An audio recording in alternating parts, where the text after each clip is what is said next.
Si fitohet mandati i kryetarit të Partisë Demokratike, referuar statutit të dalë nga Kuvendi Kombëtar mbajtur në Erëllbenja, në nenin 46.6 thuhet: Kryetari i partisë zgjidhet me votim të fshehtë të gjithë anëtarëve të PDSH sipas parimit, një anëtar një vot. Modalitetet e procesit përcaktohen nga rregullorja e brendshme e PDSH. Mandati i kryetarit është 4 vjet.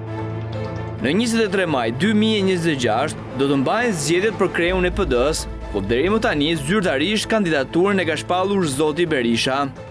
23 maj është shtuna e parafundit e muajit dhe po sipas statutit të drejtën për të zgjedhur kryetarin e kësaj force e ka çdo antar partie. Po sipas statutit, antari i PD-s që gëzon të drejtën e votës është çdo antar i Partisë Demokratike të Shqipërisë, si shtetas shqiptar që është mbi 15 vjeç, pranon kushtet e antarësimit dhe përkrahej mbron vlerat themelore të PDSH-s. Nuk është në momentin e antarësimit antar i partive politike apo i organizatave që nuk janë në partneritet të deklaruar nga Partia Demokratike.